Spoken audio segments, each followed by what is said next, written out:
But anyways, so the match starts. That immediately I was surprised. I thought these guys would just kind of go arm drag, headlock. I thought that was wrestling back then. It's not. Tito Santana was moving around. The Yep. executioner was a putz, but a good way to start the show, except that they kept telling me about Tito and Greg the Hammer Valentine, and they're feuding for the IC title. These guys have different matches on the card. It's WrestleMania. They should be going right at each other. Yeah, no, very true. The executioner, they also couldn't find a scale for the executioner. He weighed in at question mark. 3 question marks, I think. Yeah, pushing it. But again, the pace was great on this match. They were really going after it. Tito Santana was hitting the ropes freaking hard to the point where the ropes weren't really that sturdy the entire night. I was like, holy smokes, he's going to fall over. I thought the entire product, I thought the ring style, I thought there's a lot of rope running, especially in the first few matches. These guys use the ropes a lot in their kind of just flow of the matches. Yeah. No, I agree. So I was 2 thumbs up to start the match that way. To start for the record, our rating system is going to fluctuate from between thumbs up to stars to whatever. There's no rating system, but 2 thumbs up generally is a good one. Yeah, I thought just Tito coming out like a house on fire. He basically just went crazy for 4.5 minutes, to get the crowd going. It was good. Second match, what do you got? I know you have the match list there. That's the squash. That's the King Kong Bundy. We talked. Keep going. Yeah, that's 9 seconds, folks. Then you have Ricky Steamboat defeating Matt Bourne.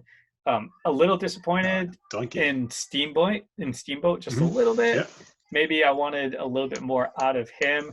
That match only got 4.5 minutes, and you probably had 2 guys that could really, really work at that time period. And Steamboat, I think he's timeless. He can still work today. So a little disappointed that they didn't get enough time to really do much more, but it was okay. Matt Bourne was the first Doink.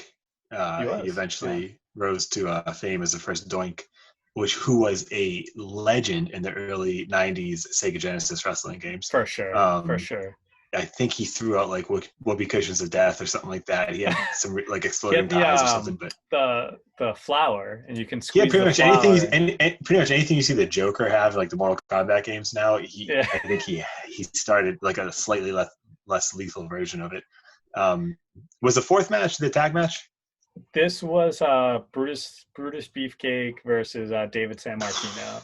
I didn't think it was a good match at all. Yeah, it wasn't a good match at all. The one thing that I did come out thinking was, wow, is Bruno Sammartino over? Is all happening? Like, serious. Like, it makes me want to go back and watch some more of his matches at MSG, maybe in the 60s and 70s. Because, I mean, that crowd loved him. That's the biggest thing that I got out of it was, geez Louise, how popular is this guy? He was built like a tank, even in, you could tell he was this barrel-chested. I mean, you see photos of him from way back. You could tell me that he was a wrestler in the 20s or the 50s or the 70s. I'd have no idea. He maybe spanned all 5 of those decades. But I know he's a guy growing up. I from what I understand, he wasn't the flashiest guy. So he's a guy growing up, and you may be on the same boat where, like, you hear of so many other guys, right? But then on the side, you hear about his greatness as a performer and his greatness in terms of selling out MSG, but you weren't ever really exposed to him to the rate that you were exposed to other guys growing up. When you hear about guys who are pre-Hogan and who got big pre-Hogan, especially significantly pre-Hogan, it's a different kind of over, and it's a different kind of, different business. Obviously much less flash, much less TV exposure and audience exposure. So it's hard to kind of, you hear about a guy like Bruno Sammartino and you see pictures of him and you're like, how is this guy? And I agree. He was clearly over. He got one of the biggest pops of the night. And I think it'd be really cool to go back and kind of see how he, maybe we'll if quarantine goes deep into 2021, maybe we'll do a Bruno Sammartino retrospective. Yeah, no, that's a good one. We get into JYD defeating Greg Valentine, kind of defeating in the 10 count. Who I gotta look at the rule book, the WWE official handbook at some point. This match, I love Greg the Hammer the entire time. He seems like a great heel. Good heel. I loved that he won with the Jimmy Hart distraction / eye rake in the corner / 2 feet on the rope, kind of the heel triple play there. I don't love how Tito Santana came and I guess slipped the ref a 20 and he restarts the match and then he just gets counted out. It's like, why'd you need, and again, wrestling is different than I get that. And maybe we shouldn't even be thinking, why'd someone go over here and there in a 35-year-old show because things are so different. But why? Why does JYD need to get the official W in that match? Or is it just to kind of get the rub to Tito and Greg the Hammer? Yeah, I mean, good. It's a good question. I really don't even have a good answer for this match. Outside of the structure of the match, I thought was freaking really good. And even like those laying on his belly headbutts that JYD was giving. I was gonna ask about those. Those might be my least. Those might be the least realistic signature moves I've ever seen. It's up there with, and I know it's wrestling, but it's up there with the slingshot that Triple H always gets hit with in the corner, where the guy kind of flings him like a million miles an hour into the turnbuckle. Even for the kids for the mid '80s, I was thinking, come on, he's tapping the guy with his head. Yeah, no, you're right, but the structure was great, and then going back to how the finish happened, I thought it was a good match. Like, it was a really good match. I just don't know why Tito Santana came out, and it kind of plays into the next match, because the next match was the tag title match with Iron Sheik and Volkov versus the U.S. Express, where Iron Sheik has Blassie's cane, strikes one of the U.S. Express with it, and that's how they get a 3 count. And it's like, U.S. Express, their faces, and they have a manager. Like, their manager couldn't just tell the ref, like, hey, he hit him with a cane. Tito Santana sprints down from backstage, and he's saying that his feet was on the ropes. I don't know what is more vanilla than vanilla, but it's got to be the U.S. Express or cheesy. I mean, it's one thing to be like a baby face and they're saying all the right things and Lou Albano's saying, what he's saying and all that. But, backstage, I just love a couple of, God bless America and these 2 hardworking young kids. And we're going to go try to make everyone proud of us tonight. And there was no effort to make it interesting. I mean, was that being a face in the 80s? I know that, at least Hogan, for all his, like, say your prayers and take your vitamins, he was still interesting. He still had an interest to him. Was there no effort to be interesting as a face back then?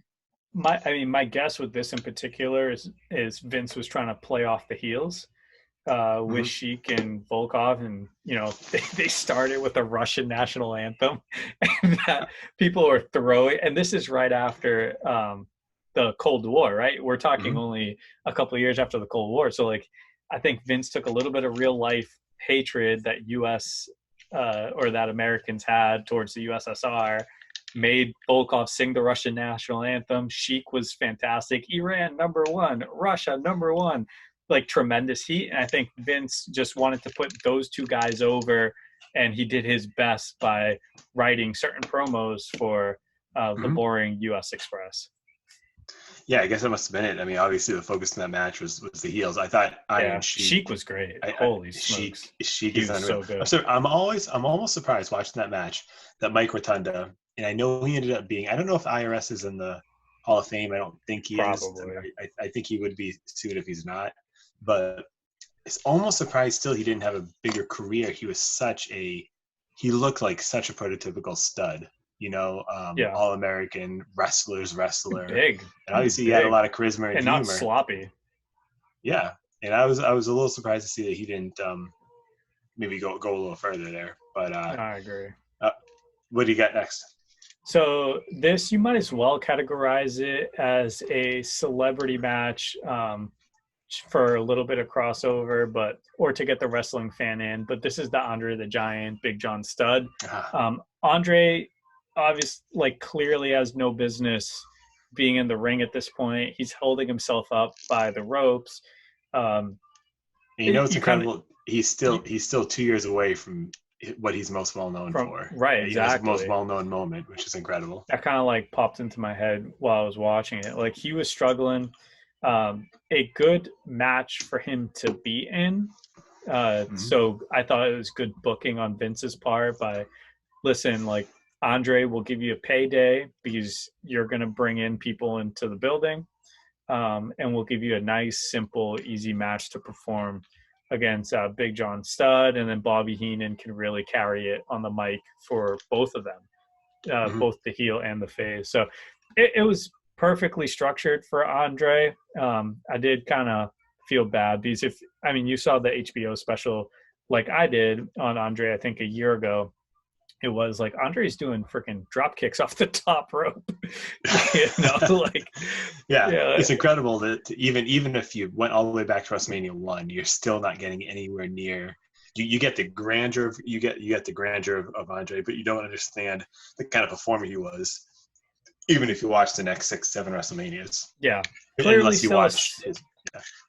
Yeah, he's clearly still a spectacle. The crowd was behind him. I think everybody, even people back then, they weren't dumb. Like they knew what was kind of happening, but it's Andre, right? He's a legend, and they treated him accordingly. And I thought everything was kind of catered around him, just to make sure that he's on the card, get the ticket in, and give him his payday. Which honestly, he probably never really had a payday like that ever before in his career. So, outside of the $15,000, so now we have not the women's championship, but the ladies championship. The ladies championship. I noticed that. I thought this match was all right. Again, I thought maybe it was just like with the men's wrestling. I thought it would be further behind than it maybe was, which shows my ignorance more than anything else. Here I am 35 years later saying, I expect this all to be terrible. I've never watched this stuff before. Of course, I've seen highlights and a couple clips, a couple matches here and there with the WWE network. But again, it was surprisingly entertaining. I thought Wendy Richter was kind of a badass. I'm going to go get mine. And if you actually read the feud between them kind of leading up to it, it looked like they really invested a lot of time into this. I love the fact that Moolah was into it. You can get this, a couple months later, I think Moolah, as a masked wrestler, beat Wendy Richter for the championship in a screw job finish. Richter didn't know she was losing.